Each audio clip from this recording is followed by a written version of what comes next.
By the way, there is a new book out called Profiles in Corruption by Peter Schweitzer. Oh, wow. Here's what's amazing. Look at this. It's a 300-page book, and the last 104 pages is all fine print footnotes. I mean, this thing is so well documented.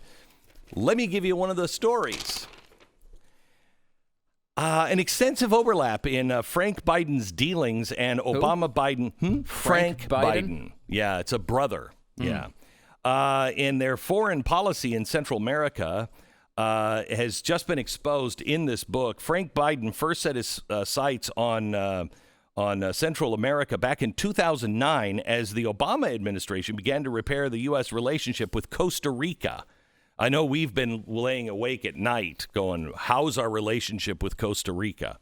When President Obama entered the White House, he set out to mend fences in the region in hopes of inaugurating a new era of global cooperation. Leading that charge on that front was Joe Biden, who has long-standing ties to the region from his tenure leading the Senate Foreign Relations Committee. Costa Rica? I mean, you're leading the Foreign Senate Relations Committee and Costa Rica is even on your radar? Shortly after the new administration took office, Frank Biden began scouting real estate opportunities in Costa Rica. A lawyer by training, Frank was undeterred by his complete lack of background in international development. This is such a common thread in the Biden story, isn't it? It's people doing things overseas with no experience and no Americans. Prospect for success. Yes. Yet they all work out so well. Right.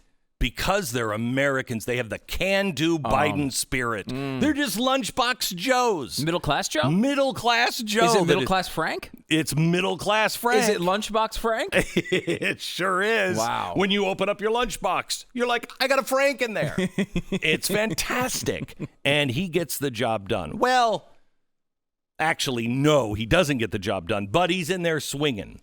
Shortly after the new administration took office, Frank Biden began scouting real estate opportunities in Costa Rica.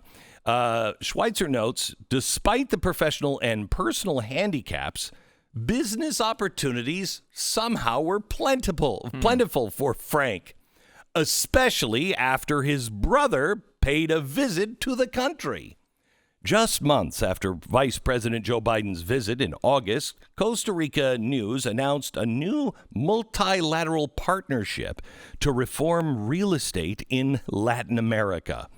The head of this, Frank Biden, and a developer named Craig Williamson. They have a newly planned resort, is what it said. The venture officially sold to investors and the public as an opportunity to protect Costa Rica's breathtaking beauty, amounted to little more than decimating the country's natural wilderness to build a luxurious resort for wealthy foreigners. In real terms, Frank's dream was to build in the jungles of Costa Rica thousands of homes, a world-class golf course, casinos, and an anti-aging center. What the hell is an anti-aging center? This family is creepy. The Costa Rican government was eager to cooperate with the vice president's brother. So here's the thing. His business that he just started in this development, his first thing, his business only benefited from $54 million of your tax money. But that's all he took. That's all he had, 54. So I don't know what anybody is really having a problem with. Well, it was a loan. $54 million in loans. And, look, a lot of times you're going to give loans to people who have no experience in the industry that they're jumping into. Okay, so he did the golf course thing, and that failed, and he lost a lot of money. But then he got right back up at the plate, and he's like, you know what Jamaica needs? Solar power. And I'm sure somebody in his life went, Frank, you don't know anything about solar power.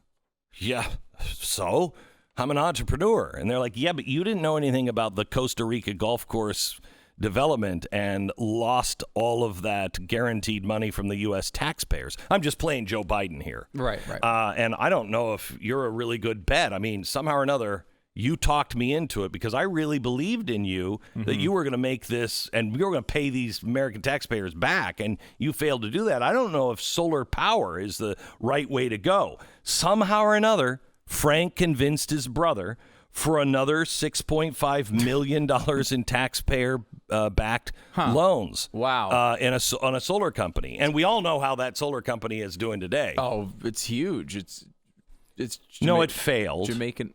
No, it failed. Huh. But it was only, in the end, it was only a $47.5 million loan.